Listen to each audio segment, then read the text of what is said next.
దేహాన్ని విడిచిపెట్టిన తర్వాత జీవుడు ఉంటాడా ఉండడా అని నచికేతుడు అడిగాడు యమధర్మరాజుని. అసలు జీవుడు ఉంటాడా ఉండడా కాదు, ఆ జీవుడు ఉండటమే కాకుండా ఆ జీవుడు అనేకమైనటువంటి యాతనలు పడటం కూడా జరుగుతుంది దేహాన్ని విడిచిపెట్టిన తర్వాత. దేహంలో ఉన్నప్పుడు యాతనలు ఏమిటో మనకు తెలుసు. ఆ యాతనలు మనం పడేటప్పుడు, ఈ దేహం ఉన్నప్పుడు పడేటువంటి కష్టాలు, దుఃఖాలు, బాధలు, భయాలు, రోగాలు, రొస్టులు అన్నీ కూడా మనకి చుట్టూ మన ఇంట్లో వాళ్ళు, భార్య, భర్త, బిడ్డలు, తల్లి, తండ్రి ఎవరో ఒకరు ఉంటారు, లేదా బంధుమిత్రులు ఉంటారు.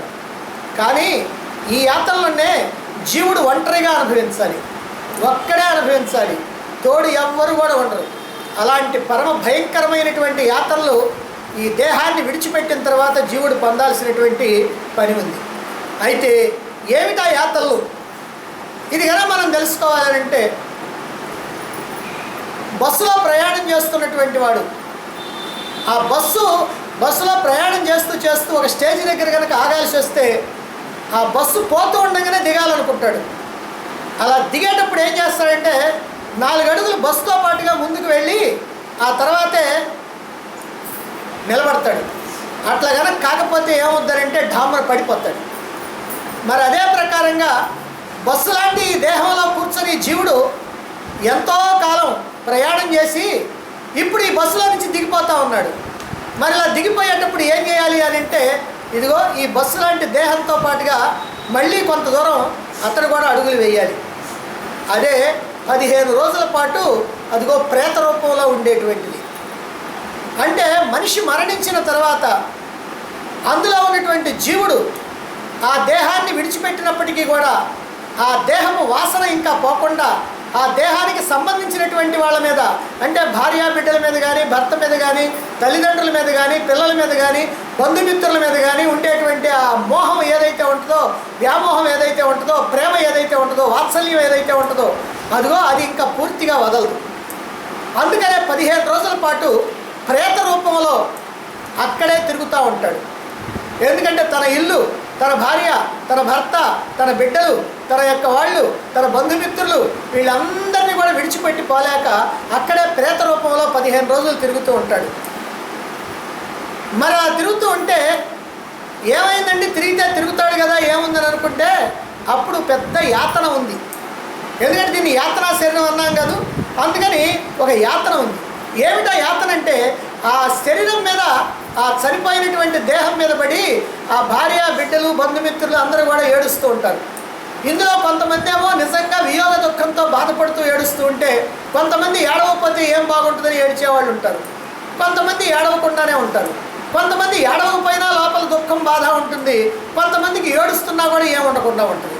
ఇట్లా రకరకాలైనటువంటి వాళ్ళు ఉంటే వీళ్ళందరినీ చూస్తూ ఉంటాడు. వీళ్ళందరినీ చూస్తున్నప్పుడు అయ్యో తన భార్య ఈ రకంగా గుండెలు పోయేటట్టుగా ఏడుస్తుందే, తన బిడ్డలు ఇట్లా ఏడుస్తున్నారే, తన కూతురు ఇట్లా ఏడుస్తుందే అని బాధపడుతూ ఉంటాడు. బాధపడి వాళ్ళని ఓదార్చాలనుకుంటాడు, కానీ ఓదార్చడానికి వీల్లేదు. ఎందుకనంటే ఆయన మాట్లాడేటువంటి మాటలేమో వీళ్ళకి వినపడవు, వీళ్ళకేమో ఆయన కనపడరు. అందువల్ల ఇక్కడ ఏమిటనంటే వాళ్ళు ఒకళ్ళొకళ్ళు కలుసుకోవడానికి, మాట్లాడటానికి వీల్లేనటువంటి పరిస్థితుల్లో వీళ్ళు ఇలా బాధపడతా ఉంటేనేమో ఓర్చుకోలేడు, కానీ ఓదార్చాలంటేనేమో కుదిరేటువంటి పని కాదు.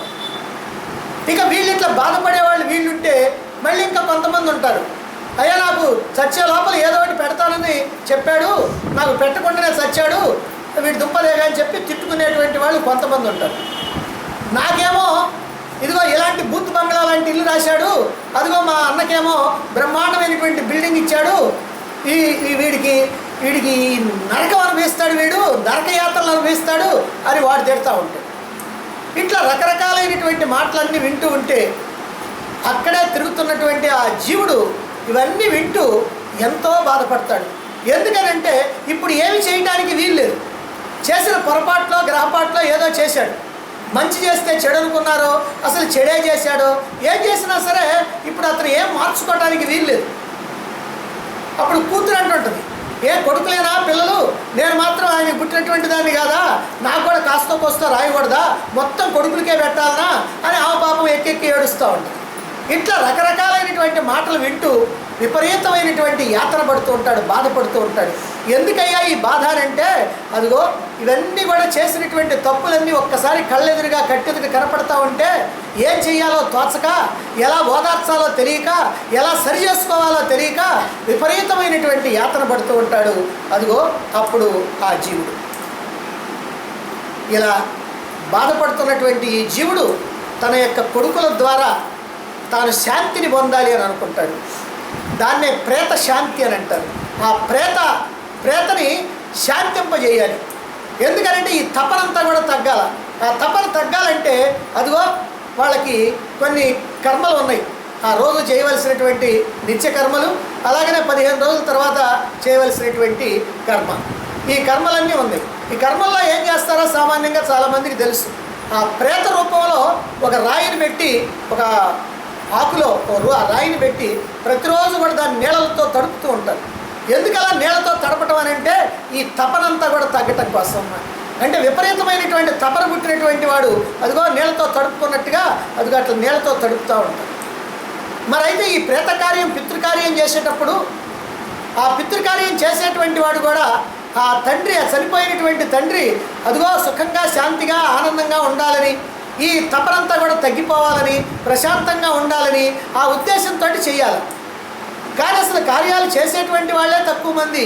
మరి ఆ చేస్తే కొంతమంది ఏం చేస్తుంటారంటే అదంతా మనకు సంబంధించింది కాదు, మనం ఎట్లాగూ కూలిస్తున్నాం కదా పురోహితుడికి, బ్రాహ్మడికి, అదిగో ఆయన చేస్తాడు కాబట్టి ఆయన పట్టుకోమంటే పట్టుకుందాం, ముట్టుకోమంటే ముట్టుకుందాం, ఇక అంతకంటే మనకి ఇంకేం పని లేదు అని అనుకునేటువంటి వాడు ఉంటాడు. అలాంటి వాళ్ళు చాలామంది ఉంటారు. మరి అలా ఉన్నప్పుడు వీళ్ళు ఈ రకమైనటువంటి భావనతో ఉంటే ఈ భావన అదిగో ఆయనకి ఏ రకమైనటువంటి శాంతినిస్తుంది? ఇవ్వదు. అందుకని ఇది ఒక రకమైనటువంటి యాత్ర.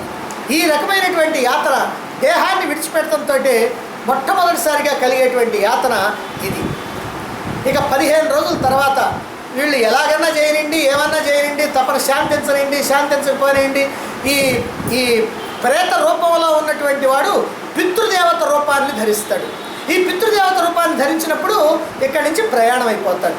అంటే ఈ 15 రోజులతో ఈ సంబంధం పూర్తిగా తెగిపోద్ది. ఇలా తెగిపోయిన తర్వాత అప్పుడు పితృరూపంలో ప్రయాణం చేస్తాడు. అలా ప్రయాణం చేసిన తర్వాత మరి ఎక్కడికి వెళ్తాడు? అతడు ఈ జన్మలో ఏమేమి చేశాడో దాన్ని బట్టి ఉంటుంది అతడు ఎక్కడికి వెళ్ళాలి. మంచి పనులు, సత్కార్యాలు, పుణ్యాలు అవి మాత్రమే చేస్తే, అంటే ఏ రకమైనటువంటి పాపాలు కానీ, ఇతరులు హింసించడం కానీ, ఇతరుల్ని బాధపెడటం కానీ, దుర్మార్గ పనులు చేయటం కానీ ఇవన్నీ కూడా ఏమీ లేకుండా కేవలం మంచి పనులు, మంచి పుణ్యకార్యాలు ఇట్లాంటివిగా చేసినట్లయితే అతడు సరాసరి స్వర్గలోకానికి వెళ్తాడు. అక్కడ స్వర్గభోగాలు అనుభవిస్తాడు. ఇతడు చేసినటువంటి కర్మలు ఏవైతే ఉన్నాయో వాటికి తగినంత కాలం అక్కడ పుణ్యకర్మలు, స్వర్గభోగాలు అనుభవిస్తాడు. అలా కాకుండా ఏవైతే ఇక్కడ పాపాలు చేశాడో, ఎవరిని ఇతరుల్ని బాగా హింసించాడో, ఏ అధర్మాలు చేశాడో, ఏ అకృత్యాలు చేశాడో, ఎంతమందిని ఏడిపించాడో, ఎంతమందిని హింసించాడో, ఇదిగో వీటన్నిటికీ ఫలితంగా అదిగో అతడు నరకలోకానికి యాత్ర చేయాల్సినటువంటి అవసరం అవుతుంది. అక్కడ యమధర్మరాజు కోర్టులో అదిగో ఆయన్ని బోన్లో నిలబెడతాడు. అలా నిలబెట్టి ఆయనకి చేసినటువంటి తప్పులు ఏవైతే ఉన్నాయో ఆ తప్పులకి శిక్షలు విధిస్తాడు. మరి ఇక్కడ మాత్రం ఏ రకమైనటువంటి మినహాయింపులు నీకు ఉండవు. ఏమండి కొంచెం తగ్గించుకోండి అని అంటానికి వీల్లేదు, శిక్షలు కాస్త తగ్గించండి అంటానికి వీల్లేదు. లేకపోతే ఏమండి నేను ఎంపీ క్యాండిడేట్ అండి, నేను మంత్రి గారి క్యాండిడేట్ అండి, నాకు కాస్త అక్కడ తగ్గించేసేయండి, ఇదిగో ఈ పాపాలు గిప్పాలన్నీ కూడా చూసి చూడనట్టు బోనిచ్చేసేయండి, నేను ఆ స్వర్గానికి పోతాను అని అంటే అదేం కుదరదు. అయ్యా నీ మంత్రి కూడా వస్తున్నాడు, నీ వెనకాడితే వాడికి కూడా ఇదే శిక్ష పడుద్ది, ఇక్కడ మాత్రం అట్లాంటివి ఏమి లేవు అని చెప్పి అక్కడ శిక్షలు చెప్పేస్తాను. ఇప్పుడు శిక్షలు చెప్పేస్తే ఆ శిక్షల్ని అనుభవించాలి. ఎలా ఉంటాయి ఆ శిక్షలు? నేను చెప్పుకున్నాం, రంపాలతో కోసినట్టుగా ఇతరులు కనుక మాట్లాడితే, ఇతరులతో మాట్లాడేటప్పుడు రంపాలతో కోసినట్టుగా వాళ్ళ యొక్క గుండెని కోసినట్టుగా కనుక మాట్లాడినట్టయితే రంపాలతో కోస్తే కలిగేటువంటి బాధ ఏమిటో వాడు అనుభవించాలి. ఇక వృద్ధులైనటువంటి తల్లిదండ్రులు ఈటల లాంటి మాటలతో హింసించినటువంటి వాళ్ళు కానీ, కష్టాల్లో ఉన్నటువంటి వాళ్ళని పరిహాసం చేసినటువంటి వాళ్ళు కానీ, మరి ఇలాంటి వాళ్ళందరినీ కూడా ఉక్కు ముక్కులు ఉన్నటువంటి గద్దలు అదిగో వాళ్ళని పొడిచి తింటా ఉంటే ఎంత బాధ కలుగుద్దో ఆ బాధను అనుభవించాలి. ఇంకా అనేక రకాలైనటువంటి పాపాలకి అనేక రకాలైనటువంటి శిక్షల్ని చెప్పడం జరిగింది. అగ్గిల్లో తగలబడుతూ ఉంటే ఏ బాధ కలుగుద్దో ఆ బాధని కొంతమంది అనుభవించాలి. ఎందుకనంటే ఎవరినో కోడల్లో ఎవరినో కిరసాల బస్సు తగలబెట్టారనుకోండి, ఇప్పుడైతే ఆనందిస్తారు, ఎందుకంటే మళ్ళీ పెళ్లి చేస్తే కట్టం వచ్చుద్ది, అందుకని ఈ పీడాకారం వదిలిందని ఆనందించవచ్చు. కానీ ఈ కట్టం ఏమో ఆ కొడుకు తీసుకుంటాడు, నువ్వేమో ఈ కట్టం తీసుకున్నందుకు అదిగో ఆ తగలబెట్టినందుకు అక్కడ నిన్ను నిప్పుల్లో వేసి మాడుస్తారు. అందువల్ల ఆ రకమైనటువంటి కష్టాలు బాధలు అక్కడ అనుభవించాలి. ఇక కొంతమందిని ఇనుప సమ్మెటలతో కొడితే ఎంత బాధ కలుగుద్దో ఆ బాధను అనుభవిస్తారు. కొంతమంది సోలాలతో గుచ్చితే ఎంత బాధ కలుగుద్దో ఆ బాధను అనుభవిస్తారు. కొంతమంది ఇనుప కడ్డీలను బాగా నిప్పులో ఎర్రంగా కాల్చి ఆ కళ్ళల్లో కనుక పెడితే ఎంత బాధగా ఉంటుందో ఆ బాధలు అనుభవించాల్సినటువంటి పరిస్థితి వస్తుంది. కొంతమందిని మలమూత్రాల్లో ముంచేస్తూ ఉంటారు. అలా ముంచేస్తే వాళ్ళకి ఎంత హాయిగా ఉంటుందో ఆ యాత్ర కూడా వాళ్ళు అనుభవించాలి.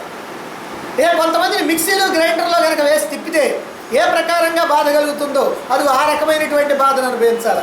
కొంతమంది ఎడారిలో ఉన్నటువంటి బాగా మలమల మాడుతున్నటువంటి ఇసుక మీద కనుక లాగుతూ ఉంటే, ఒంటి మీద బట్టలు లేకుండా లాగుతూ ఉంటే ఎంత బాధ కలుగుద్దో ఆ బాధను అనుభవించాలి. కొంతమందిని అసిపత్రవనం అంటే కత్తులు, ఆకులన్నీ కూడా కత్తుల్లాగా ఉంటాయి ఆ చెట్లకి, ఆ కత్తులు మంచిగా లాక్కొని పోతూ ఉంటారు. అలా పోతుంటే ఆ కత్తులన్నీ చీల్చుకుంటూ ఉంటాయి, అదిగో ఆ రకమైనటువంటి బాధ. ఇలా ఒక్కొక్క రకమైనటువంటి పాపానికి ఒక్కొక్క రకమైనటువంటి యాతన్ని అనుభవించాల్సినటువంటి పరిస్థితి వస్తుంది. ఇది నరకలోకంలో ఉన్నటువంటి శిక్షలు అన్నమాట. ఈ విషయం అంతా కూడా గరుడ పురాణంలో చెప్పబడ్డది. అలాగనే మహాభారతంలో ఉన్నటువంటి అనుశాసనిక పర్వంలో కూడా ధర్మరాజుకి భీష్ముడు బోధించడం జరుగుతుంది. మరి ఇందులో ఏమైనా సందేహం ఉందా? ఏదో లేండి చెబుతున్నారు కథ మాదిరిగా మనం వినిపోదామని అనుకుంటే అదేం కుదరదు. ఖచ్చితంగా ఇదంతా కూడా ఖచ్చితంగా జరిగేటువంటి విషయం.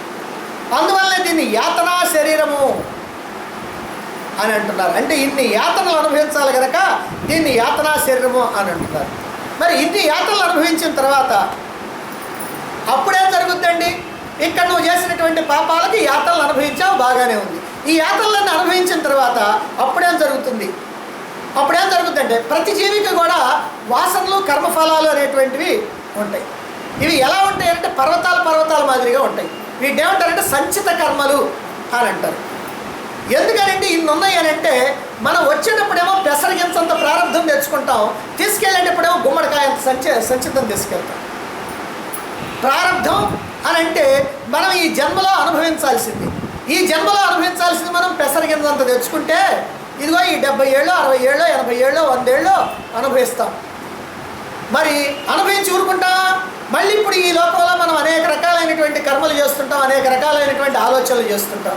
ఇవన్నీ కూడా ఎన్ని ఉంటాయి అంటే గుమ్మడికాయంత ఉంటాయి. ఎందుకంటే చేసేవి చాలా ఎక్కువ. ఇందులో ఇక్కడ అనుభవించిన ఈ బోను మిగిలినటువంటి గుమ్మడికాయంత సంచితం అదిగో తీసుకొని విడిపోవాలి. ఇలా పోయిన తర్వాత ఈ జీవితం అంతమైపోయింది కాబట్టి, అక్కడ నరకయాత్రలు అనుభవించడం కూడా అయిపోయింది కాబట్టి, మరి అంతకు ముందున్నటువంటి సంచితాలు ఉన్నాయి. అంటే కోటాను కోట్ల జన్మల్లో ఒక్కొక్క జన్మలో గుమ్మడికాయను తెచ్చుకుంటే అదిగో కోట్ల గుమ్మడికాయలంతా, అంటే పర్వతం అంతా లేకపోతే కొండలంతా, అదిగో అంతంత ఉన్నటువంటి సంచితాల్లో ఇదిగో ఇప్పుడు తెచ్చుకున్నటువంటి సంచితాన్ని కూడా కలుపుతావు. అంటే ఈ జన్మలో తెచ్చుకున్నటువంటి సంచితం ఒక్కొక్క జన్మకి ఒక్కొక్క గుమ్మడికాయ అంత కలుస్తూ ఉంటుంది అనమాట. అట్లా ఈ సంచితం అంతా కలిసేటప్పటికల్లా ఏమవుతుందంటే ఓ పెద్ద గంగాళంలో అప్పటికే పులుసు ఉందనుకోండి, మళ్ళీ కాస్త పులుసు పోసి ఆ పెద్ద గరిటె తీసుకొని కనుక తిప్పుతూ ఉంటే కింద ఎన్ని పైకి పై అన్ని కిందకి తిరుగుతూ ఉంటాయి కదా. ఆ ప్రకారంగా ఎప్పుడెప్పుడు చేసినాయో, ఎన్నెన్ని జన్మల్లో చేసినాయో, ఏ కోట్ల జన్మల కింద చేసినాయో అన్నీ కూడా తిరిగి మళ్ళీ పైకి వస్తూ ఉంటాయి, కిందకి పోతూ ఉంటాయి, చుట్టూ తిరుగుతూ ఉంటే అప్పుడు ఈ జీవుడికి తెలుస్తూ ఉంటుంది అనమాట. ఇవన్నీ కూడా అమ్మో ఇన్ని పాపాలు చేశానా, ఇన్ని ఘోరాలు చేశానా, ఇన్ని అన్యాయాలు చేశానా, ఇప్పుడు వీటన్నిటికీ అనుభవించాలనా, ఏదో కొద్దిగా చేసిన దానికే ఇప్పుడు ఇంత అనుభవించి వచ్చానే ఈ నరకలోకంలో, ఇప్పుడు ఈ మొత్తానికి కూడా నేను అనుభవించాలి కదా, అమ్మో అని గుండెలు బయలుపోతూ ఉంటాయి. ఇదొక యాతన. అప్పుడు మరిగా ఇది అయిపోయిన తర్వాత మరి వంకాయ కూర చేశారనుకోండి, వంకాయ కూరలో వంకాయ ముక్కలు ఉంటాయి, పచ్చిపప్పు ఉంటాయి, మిరపకాయ కారం ఉంటుంది, అట్లానే ఉప్పు ఉంటుంది, మరి నూనె ఉంటుంది, మరి అల్లం ఉంటుంది. ఇట్లా అన్ని రకాలు కనుక వేస్తే వంకాయ కూర తయారవుతుంది. అయితే తయారైన తర్వాత వంకాయ కూర నోట్లో పెట్టుకోగానే అబ్బే ఉప్పుగా ఉందండి అని అంటే, ఉప్పు అంటే కేవలం ఉప్పేనా దాంట్లో ఉంది, మిగిలినవి లేవా? అన్నీ ఉన్నాయి. అన్నిటితో పాటు ఉప్పు ఏమైందంటే కాస్త ఒక చెంచా వేసే బదులు 2 చెంచాలు వేసారు. లేకపోతే అమ్మో మంటండి కారం అన్నారు అనుకోండి, అంటే ఏదో ఒక స్పూన్ వేసే బదులు 2 స్పూన్లు కారం వేసి ఉంటారు, అంతే తప్ప ఇంకేం కాదు. అంటే కాస్త ఎక్కువ కనుక ఏది ఉంటే అదిగో అదే మనకి బాగా ఎక్కువగా ఉండి, ఇదంతా ఉప్పుతో చేసినటువంటి కూర కానీ ఇంకేమీ లేదయ్యా, ఇదంతా కారంతో చేసిన కూర కానీ ఇంకేమీ లేదయ్యా, అంటే అంతా నూనె కదయ్యా అని అంటారే కానీ ఈ కూరలో అన్నీ ఉన్నాయని మాత్రం అనరు. ఎందుకని? ఏది ఎక్కువ ఉంటే అదిగో అదే నీకు ప్రధానంగా కనపడతా ఉంటుంది అన్నమాట. అదేవిధంగా అనేకమైనటువంటి జన్మల్లో కూడబెట్టుకున్నటువంటి ఈ సంచిత కర్మలు ఏవైతే ఉన్నాయో ఆ సంచిత కర్మలన్నిటికీ కూడా ఈ జన్మలో చేసి అనుభవించిన పోను తెచ్చుకున్నటువంటి సంచిత కర్మలు కూడా కలిసిన తర్వాత ఆ మొత్తంలో నుంచి ఇప్పుడు ఏవైతే బాగా పక్వానికి వస్తాయో, ఏవైతే బాగా నేను తొందరగా ఉంది, నాకు నేను బాగా అనుభవించాలని తొందరగా ఉంటాయో అదిగో ఆ వాసనలన్నీ ఒక్కసారి బయటకు వచ్చిన తర్వాత వాటిని ప్రారంధం అంటారు. ఇదే పెసరగింజంత ప్రారంధం అంటే ఉండటమేమో గంగాళం అంతుంటే దాంట్లో నుంచి వచ్చేది మాత్రం ఇంతే వచ్చేది. అదిగో ఆ వచ్చే ఏమిటంటే ఏది బాగా ఎక్కువ తపన పడతా ఉంటే, ఏది ఎక్కువ తీవ్రత ఉంటే అదిగో అవి కాస్త వస్తూ ఉంటాయి అన్నమాట. అంటే ఏ ప్రవృత్తి ఎక్కువగా ఉందో ఆ ప్రవృత్తికి సంబంధించినటువంటి జన్మ వస్తుందన్నమాట. పశు ప్రవృత్తి ఎక్కువగా ఉంటే పశువు జన్మ వస్తుంది, పక్షి ప్రవృత్తి ఎక్కువ ఉంటే పక్షి జన్మ వస్తుంది, క్రిమికీటకాల ప్రవృత్తి ఎక్కువ ఉంటే క్రిమికీటకాల జన్మ వస్తుంది, మానవ ప్రవృత్తి ఎక్కువగా ఉంటే మానవ జన్మ వస్తుంది. ఇలా ఏ ప్రవృత్తి ఉంటే అదిగో ఆ జన్మ వస్తుంది అనమాట. అయితే ఇప్పుడు తనకి ఎటువంటి జన్మ రాబోతుందో ఇప్పుడు ఈ జీవుడికి తెలుస్తుంది. ఎందుకని? ఇదేం సామాన్యమైన అనుభవమా? 1 రోజు 2 రోజుల అనుభవమా? 1 జన్మ 4 జన్మలు 10 జన్మల అనుభవమా? కోటాను కోట్ల జన్మల అనుభవం. ఇన్ని జన్మల అనుభవం ఉంది కాబట్టి ఇప్పుడు రాబోయేటువంటి జన్మ ఎలాంటిదో తెలుస్తుంది. మరి రాబోయేటువంటి జన్మ పశు జన్మ అనగానే వీడికి ప్రారంభమవుద్ది, యాతన ప్రారంభమవుద్ది. అయ్యో నేను నా జీవితాన్ని సార్థకం చేసుకోవాలంటే మానవ జన్మ రావాలి కదా, మానవ జన్మ వస్తేనే కదా నేను ఏదైనా మంచి పనులు చేయటానికి, సత్కార్యాలు చేయటానికి, లేదా ఒక గురువుని ఆశ్రయించడానికి, లేదా ఈ జ్ఞానాన్ని ఆత్మజ్ఞానాన్ని నేర్చుకోవడానికి, ఈ జన్మ రాహిత్యానికి పాటుపడటానికి వీలుంటుంది. ఈ పశు జన్మ కనుక వస్తే ఏముంది? ఈ కర్మఫలాల ప్రకారం ఏమో అనుభవాలు పొందుతాం, వాసనల ప్రకారం ఏమో కర్మలు చేస్తాం, తిరిగి మళ్ళీ ఈ లోకానికి రావాలా, మళ్ళీ ఇలాంటి జన్మలు తీసుకోవాలా, ఇక నా కర్మ ఇంతేనా, నా గ్రహచారం ఇంతేనా అని చెప్పి ఒకటేమైన ఏడుస్తూ ఉంటాడు. అంటే తీవ్రమైనటువంటి యాతన పడుతూ ఉంటాడు. మరి ఆ జన్మలు పశు జన్మలో క్రిమికీటకాల జన్మలో కాకుండా ఒకవేళ మంచి జన్మ మానవ జన్మే వస్తుందని అనుకోండి, అప్పుడేమనుకుంటాడంటే మానవ జన్మ వస్తుంది బాగానే ఉంది, కానీ ఇంతకుముందు ఎన్ని మానవ జన్మలు వచ్చినాయి, నాకు కోటాను కోట్ల జన్మలు వచ్చినాయి, ఏ జన్మలోనన్నా సరే నాకు బుద్ధి ఉందా సరిగ్గా, ప్రతి జన్మలో కూడా నేను అన్ని విషయాలు మర్చిపోతున్నాను కదా, ఎంతసేపటికి లౌకికమైనటువంటి విషయాలు, సంపాదన, ఇల్లు కట్టుకోవటం, వాకిళ్ళు కట్టుకోవటం, భార్య బిడ్డలు వ్యవహారం ఇదే కానీ నాకు ఏమైనా ఒక గురువు దగ్గరికి పోదామని కానీ, శాస్త్రం నేర్చుకుందామని కానీ, ఆత్మజ్ఞానాన్ని నేర్చుకుందామని కానీ, ముక్తిని అందుకుందామని కానీ, ఈ సమస్తమైనటువంటి యాతనలకి ఫుల్ స్టాప్ పెడదామని కానీ, ఈ సమస్తమైనటువంటి దుఃఖాలు పోగొట్టుకుందామని కానీ, ఈ జనన మరణ చక్రంలో పడకుండా ఉందామని కానీ ఇలాంటిది ఏమైనా నేను చేశానా? భగవంతుడిని ఆశ్రయించానా? లేదు కదా. మరి ఎందుకని నాకు ఇట్లా జరుగుతుంది? ఇన్ని జన్మలు వేస్ట్ చేసుకున్నటువంటి వాడిని, వృధా చేసుకున్నటువంటి వాడిని ఇప్పుడు వచ్చేటువంటి మానవ జన్మ మాత్రం వృధా చేసుకునే గ్యారెంటీ ఏముంది? కాబట్టి మళ్ళీ జన్మను కూడా నేను వృధా చేసుకుంటానేమో, ఓ భగవంతుడా ఎలాగయ్యా అని చెప్పి అప్పుడు దానికి ఏడుస్తాడు. మనకైతే ఆ ఏడుపు లేదు కానీ, ఎందుకంటే మనం హాయిగా సుఖాలు భోగాలు ఇక్కడ అనుభవిస్తా ఈ యాతనల గురించి మనం పట్టించుకోం కాబట్టి మనం హాయిగా ఉన్నాం. కానీ ఆ యాతనలు పడి ఉన్నటువంటి వాడు, ఆ యాతనలన్నీ గుర్తున్నటువంటి వాడు కనుక జీవుడు, వాడు మాత్రం విపరీతమైనటువంటి బాధపడతాడు. ఎందుకని? అయ్యో మళ్ళీ నేను ఈ మానవ జన్మని సరిగా సార్థకం చేసుకోలేనేమో, మళ్ళీ దుర్వినియోగం చేసుకుంటానేమో, ఎట్లా భగవంతుడా అని చెప్పి విపరీతమైనటువంటి యాతన పడుతూ ఉంటాడు. అదిగో ఆ జీవుడు. మరి ఈ ప్రకారంగా మనుష్య జన్మ రాకపోయినా ఏడిపే, మనుష్య జన్మ వస్తుందనుకున్నా కూడా ఏడుపుతూనే ఉంటాడు. ఇదిగో ఇలా ఈ జీవుడు యాతన పడుతూ ఉంటాడు. సరే ఫలానా జన్మ రావాలని ఒక నిర్ణయం అయిపోయింది. ఉదాహరణకి మానవ జన్మే రావాలని నిర్ణయం అయిపోయింది. మరి ఈ మానవ జన్మ కనుక రావాలి అని అంటే అప్పుడు ఎలా? ఈ మానవ జన్మ కనుక రావాలి అని అంటే ఎన్ని రకాలైనటువంటి యాతనలు అతడు పడాలి అనేటువంటి విషయాన్ని నిన్న కూడా మనం కొద్దిగా చెప్పుకున్నాం. అది ఏమిటనంటే తనలో ఉన్నటువంటి సంచిత కర్మలన్నీ, అంటే కోటాను కోట్ల జన్మల యొక్క సంచిత కర్మలు, ఈ జన్మలో సంచిత కర్మలు కలగలిసిపోయి అందులో నుంచి ఏదైతే పక్వానికి వస్తాయో ఆ పక్వానికి వచ్చినటువంటి ప్రారంభ కర్మలు ఎలాంటియో, ఆ ప్రారంభ కర్మల్లో సుఖం అనుభవించాలనో దుఃఖం అనుభవించాలనో ఏ రకరకాలు ఉంటాయి కాబట్టి అదిగో వాటన్నిటికీ వీలుగా అదిగో మానవ దేహం రావాలి, మానవ జన్మ రావాలి. కాబట్టి ఆ మానవ జన్మ రావాలి అని అంటే మరి లోపల ఉన్నటువంటి కర్మలు, లోపల ఉన్నటువంటి వాసనలు త్వరపెడుతూ ఉంటాయి. పద పద పద, ఇంకా ఎంతసేపు పద పద పద అని నెడుతూ ఉంటాయి. ఇలా నెడుతూ ఉంటే అప్పుడు ఆ జీవుడు ఏం చేస్తాడంటే ఈ లోకంలోకి రావటానికి వీలుగా అతడు మేఘమండలంలో ఉన్నటువంటి ఒక వర్ష బిందువుని ఆశ్రయించుకుంటాడు. ఆ మేఘమండలంలో ఉన్నటువంటి వర్ష బిందువుని ఆశ్రయించుకున్నటువంటి వాడు ఆ మేఘమండలంలో నుంచి ఎప్పుడో ఒకప్పుడు వర్షం కురిసినప్పుడు ఆ బిందువు వర్షంతో పాటుగా ఈ భూమి మీదకి వస్తుంది. వచ్చిన తర్వాత ఆ భూమి మీద ఇది ఎక్కడ పడాలి? ఒక నదిలో కానీ లేకపోతే పంట పొలాల్లో కానీ పడితే అది ప్రయోజనం. ఎందుకనంటే అందులో ఉన్నటువంటి జీవుడు ఆ నీటి ద్వారా ఆ వృక్షంలోకి లేదా ఆ చెట్టులోకి ఆ మొక్కలోకి వస్తాడు. వచ్చి అందులో ఉన్నటువంటి ఓ పండుగానో కాయగానో గింజగానో దాంట్లో నిలబడిపోతాడు. అలాగనే కాకపోతే ఏమవుతుంది? ఈ జీవుడు ఒకవేళ ఆ బిందువు, ఆ జీవుడు ఉన్నటువంటి బిందువు కనుక ఏ మురుగు కాలంలో పడితేనో లేకపోతే సముద్రంలో పడితేనో లేకపోతే రోడ్ల మీద పడితేనో లేకపోతే ఇంకెక్కడన్నా కనుక కొండల మీద కనుక పడితేనో ఎక్కడో పడి ఊరికినే వృధా అయిపోయినట్లయితే అప్పుడు ఏమవుతుంది? ఈ జీవుడు మళ్ళీ ఈ బిందువుని వదిలిపెట్టేసి మళ్ళీ మేఘమండలంలోకి వెళ్ళి అక్కడ వర్ష బిందువుని మళ్ళీ ఆశ్రయించుకోవాలి. ఎందుకని? మళ్ళీ రావటానికి. సరే మళ్ళీ వచ్చాడు అనుకోండి, మళ్ళీ ఇదే పరిస్థితి. ఎప్పటికైనా సరే, ఎన్నిసార్లు అయినా సరే ఇలా మళ్ళీ విఫలమవుతూ మళ్ళీ పోతూ మళ్ళీ వస్తూ మళ్ళీ పోతూ మళ్ళీ వస్తూ ఎప్పుడో ఒకప్పుడు అతడు ఖచ్చితంగా ఒక చెట్టుకి, ఒక వృక్షానికి, ఒక మొక్కకి లేదా దేంట్లోనో దాంట్లోగా ఇదిగో ఈ నీటి బిందువు ద్వారా ఆ జీవుడు రావాలి. వచ్చేది ఫలంగానో లేదా పండుగానో కాయగానో ఏదో ఒక గింజగానో ఆకుగానో ఏదో రకంగా అది వస్తే దాన్ని మానవుడు ఉపయోగించుకోవాల్సినటువంటి అవసరం ఉంటుంది. మరైతే ఇలా అనుకుందాం, ఎప్పుడో కొన్నిసార్లు ప్రయత్నం చేసిన తర్వాత ఎప్పుడో ఒకసారి ఇదిగో ఈ పంట పొలంలోకి వచ్చాడు, ఒక గింజలోకి వచ్చాడు. సరే మనకు బాగా అలవాటు కాబట్టి, బియ్యం అలవాటు కాబట్టి అదిగో ఆ వడ్ల గింజలోకి వచ్చాడు. సరే ఆ వడ్ల గింజలోకి వస్తే ఆ వడ్ల గింజ పుచ్చుతో చచ్చుతో కాకుండా ఉండాలి.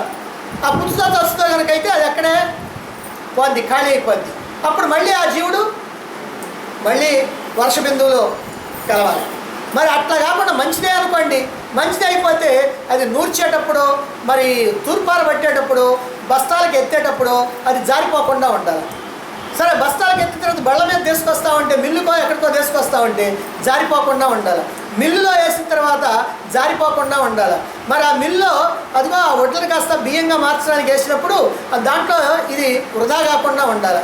అంతా అయిపోయిన తర్వాత బస్తాలకు ఎత్తేటప్పుడు వృధా కాకుండా ఉండాలి. బస్తాలకు ఎత్తిన తర్వాత మన ఇంటికి వచ్చినప్పుడు ఎక్కడ జారిపోకుండా ఉండాలి. మన ఇంటికి వచ్చిన తర్వాత మనం డబ్బాలో పోసుకునేటప్పుడు జారకుండా ఉండాలి. ఆ డబ్బాలో పోసుకున్నటువంటి బియ్యాన్ని మళ్ళీ కాస్త గిన్నెలో పోసుకొని నీళ్లు పెట్టి కడిగేటప్పుడు అప్పుడు వృధా కాకుండా ఉండాలి.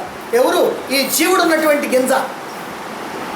ఈ లోపల ఇన్ని వ్యవహారాల్లో కనుక ఎక్కడన్నా కనుక వృధా అయితే మళ్ళీ ఎక్కడికి పోవాలి? మళ్ళీ మేఘమండలంలో ఉన్నటువంటి ఆ వర్ష బిందువులోకి చేరాలి.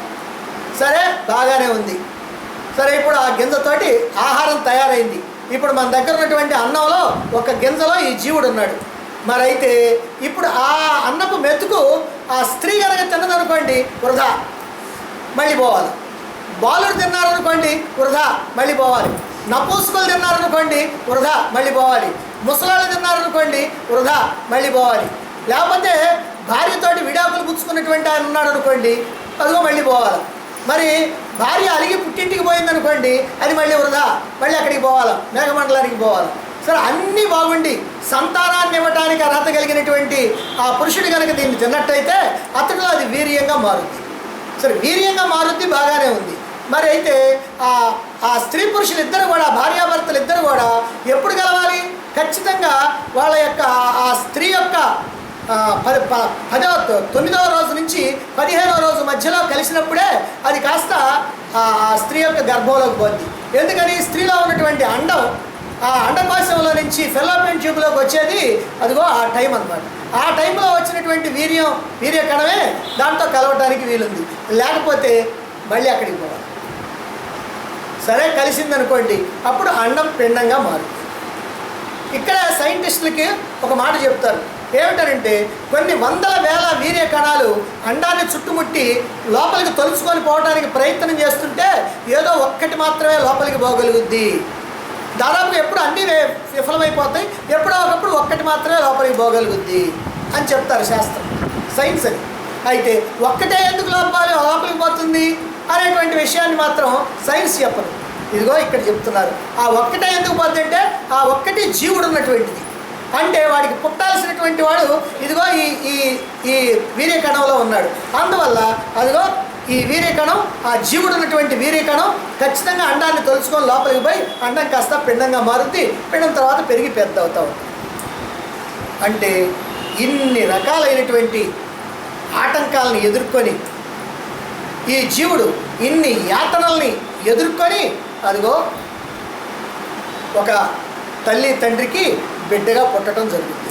అంటే తల్లి గర్భంలో ప్రవేశించడం జరిగింది, ఇంకా బిడ్డగా పుట్టల. అయితే ఇంతకాలం ఎదురు చూడటం అంటే తన లోపల ఉన్నటువంటి వాసనలు అతన్ని ఎప్పుడా అని ప్రేరేపిస్తూ ఉంటే, తొందరగా జన్మ తీసుకొని అనుభవాలు పొందు అని నెడతా ఉంటే కిందకి రావటం పైకి పోవటం, కిందకి రావటం పైకి పోవటం, కిందకి రావటం పైకి పోవటం, ఏం ఊరుకుంటాయా ఈ నెడతా ఎప్పుడు అని అంటే ఏం చేసేది నేను ఉండు అని అంట. ఇదిగో ఈ రకమైనటువంటి యాతన అనుభవించాల్సినటువంటి పరిస్థితి. ఇక మరి ఇది అయిపోయిన తర్వాత ఆ స్త్రీ గర్భంలోకి ప్రవేశించిన తర్వాత అక్కడేమైనా తేలిగ్గా హాయిగా ఆనందంగా ఉంటాడనంటే అక్కడ కూడా ఏం ఆనందంగా ఉండడు. ఎందుకని ఆ గర్భంలో ఉన్నటువంటి చోటు తక్కువ. ఆ చోట్లోనే అతను పెరిగి పెద్దవాడు కావాలి, శరీరం ఏర్పడాలి, అన్ని రకాలైనటువంటి అవయవాలు ఏర్పడాలి, ప్రాణం రావాలా, అన్నీ ఏర్పడాలి, ఆహారం కావాలా, అన్నీ కూడా అంతలోనే. కాబట్టి ఇంతలో ఉండాలనంటే ఎక్కడా చోటు లేకుండా, ఖాళీ ప్రదేశం లేకుండా మొత్తం అతనే నిండుంటాడు. అలా నిండున్నప్పుడు ఏమవుతుందంటే ఊపిరాడకుండా ఉండేటువంటి పరిస్థితి అన్నమాట. అది అంతేకాకుండా అక్కడ మలమూత్రాలు, ఆ మలమూత్రాల వాసనలు వస్తూ ఉంటాయి. తర్వాత అక్కడ సూక్ష్మజీవులు ఉంటాయి, ఆ సూక్ష్మజీవులు కుడతా ఉంటాయి. కుడితే ఆ యాత్ర బాధ ఎంత బాధో చెప్పడానికి వీల్లేదు. ఎందుకనంటే మన మాదిరిగా చర్మం కాస్త మందంగా తయారు కాదు, అసలు చర్మమే ఉండదు, చిన్నగా చర్మం లాంటిది అట్లా బయలుదేరుతుంది, అంతే తప్ప అసలు చర్మం కూడా ఉండదు. అందుకని అప్పుడు బాధ. మరి ఇంకా తల్లి కనుక ఏదైనా అప్పుడప్పుడు ఏదో కాఫీ తాగే అలవాటు ఉందనుకోండి, బాగా వేడివేడి కాఫీ ఆమె తాగిందనుకోండి, ఆ వేడివేడి కాఫీ కనుక తాగితే లోపల వాడికి కమిలిపోయినట్టుగా ఉంటుంది. అలాగని ఎండాకాలం కనుక అయితే ఏదైనా కూల్ డ్రింక్ అయినా తాగిందనుకోండి, బాగా ముడుచుకొని పోతాడు ఆ చలికి.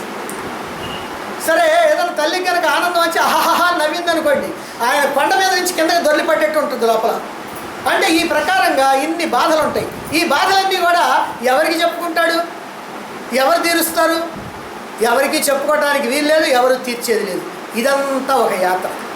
ఇన్ని రకాలైనటువంటి యాతనలను బడి ఆ జీవుడు ఆ 9వ మాసానికి వచ్చినప్పటికీ ఇక పూర్వజన్మ స్మృతులన్నీ గుర్తుకొస్తాయి. మరి పూర్వజన్మ స్మృతులు గుర్తుకొస్తే అప్పుడు అని అనుకుంటాడనమాట, అయ్యో ఎన్ని గర్భాల్లో పడ్డాను, ఇట్లా ఎన్ని గర్భాల్లో ఈ నరకం అనుభవించాను, ఇప్పుడు మళ్ళీ ఈ గర్భంలో పడి నరకం అనుభవిస్తున్నాను.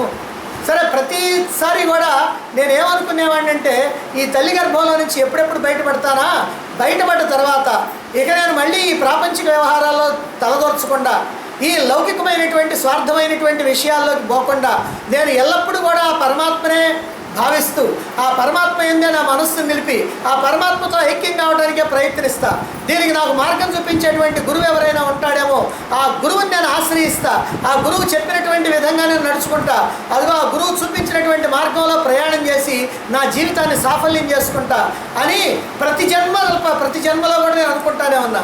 ప్రతి తల్లి గర్భంలో ఉండి బయటకు వచ్చేటప్పుడు ప్రతిసారి అనుకుంటానే ఉన్నా. కానీ ప్రతిసారి కూడా రావడంతో నన్ను ఏదో మాయ గమ్మేస్తూ ఉంది, అనుకున్నవన్నీ మర్చిపోతున్నాను, మళ్ళీ ఎప్పుడు కాలు ఇట్టిట్టే అని మళ్ళీ లౌకిక వ్యవహారాల్లోనే పడిపోతున్నాను.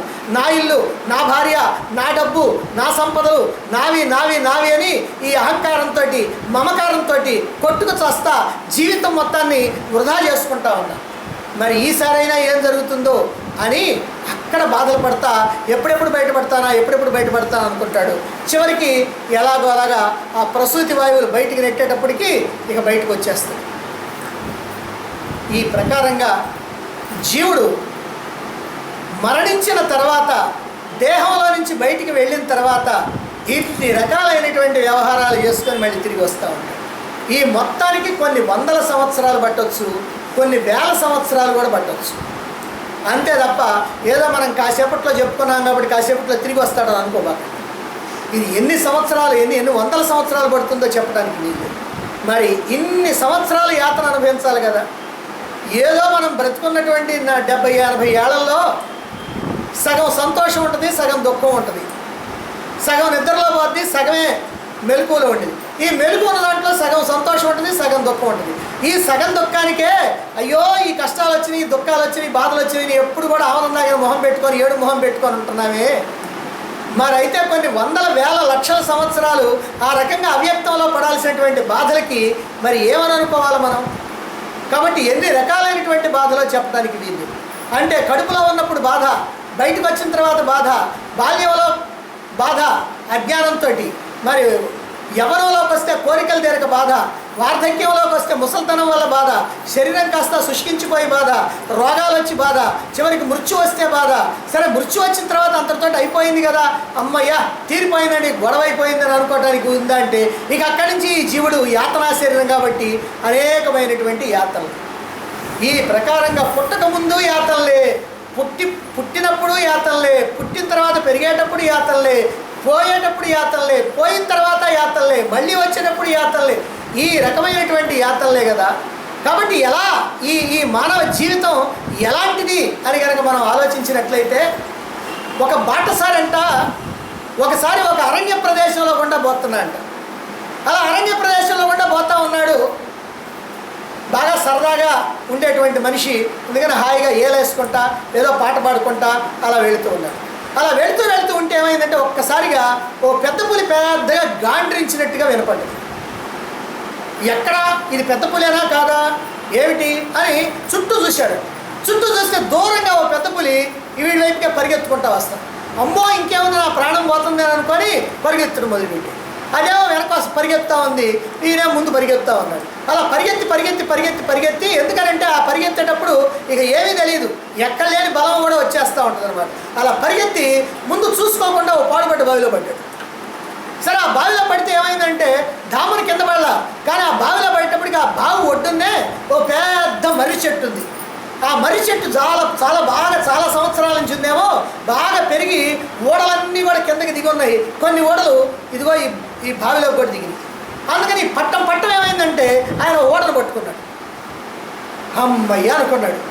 ఓడనైతే పట్టుకున్నాడు, కానీ ఆ పట్టుకొని ఇప్పుడు కిందకు చూశాడు. కిందకు చూసినప్పటికల్లా నాగుపాములన్నీ కూడా ఒకదానికొకటి పెనేసుకొని అలా తిరుగుతూ ఉన్నాయి. అప్పుడప్పుడు లేచి బుసలు కొడతా ఉన్నాయి, పడగలిపి బుసలు కొడతా ఉన్నాయి.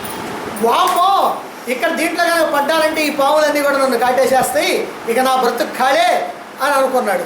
సరే అనుకొని అట్లా పైకి చూశాడు. పైకి చూసినప్పటికీ ఈయన తరంకి వచ్చినటువంటి పెద్ద పులి ఉంది అక్కడ. ఎప్పుడా వీడు ఎప్పుడు బయటకు వస్తాడా, ఎప్పుడు ఆమెనా వేసేద్దామని అది రెడీగా ఉంది. సరే అది రెడీగా ఉంది కదా అని ఇంకొకరు పైకి చూసినప్పటికల్లా ఈయన ఏ ఓడనైతే పట్టుకున్నాడో ఆ ఓడ మీద ఒక కోతి వచ్చి ఆ ఓడను కొరుకుతూ ఉంది.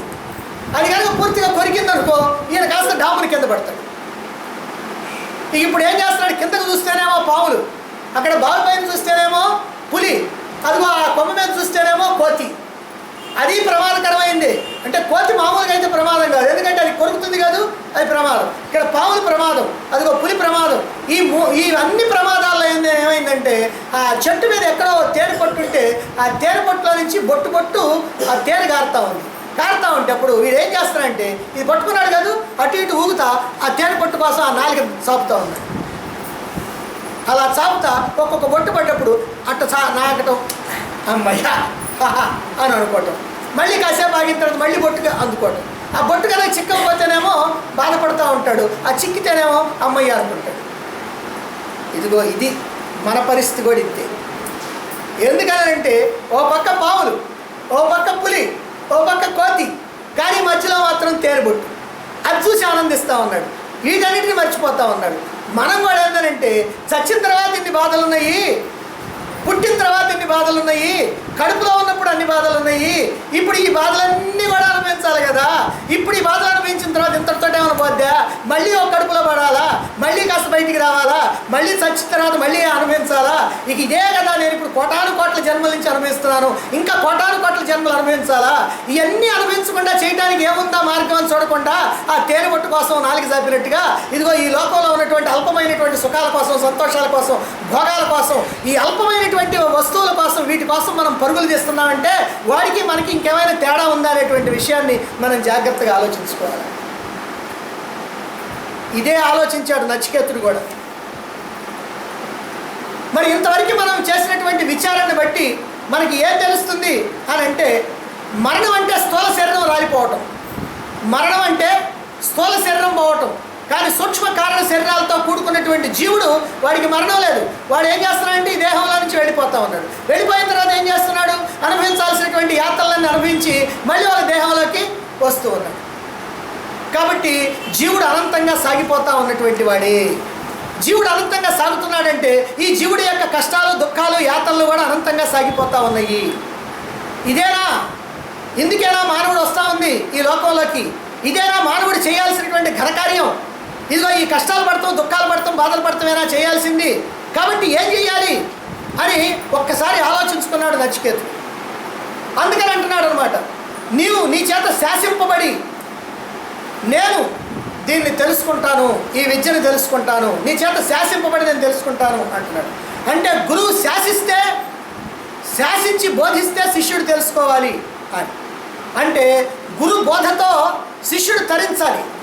గురు బోధ కారణంగా శిష్యుడు తన యొక్క జీవితాన్ని సార్థకం చేసుకోవడానికి ప్రయత్నించాలి. అంటే శిష్యుడికి తన యొక్క జీవితాన్ని సార్థకం చేసుకోవడానికి సహాయపడేటువంటి వాడే గురువు అనేటువంటి ఒక విశ్వాసం ఉండి ఆ గురువుని ఆశ్రయించాల్సినటువంటి అవసరం.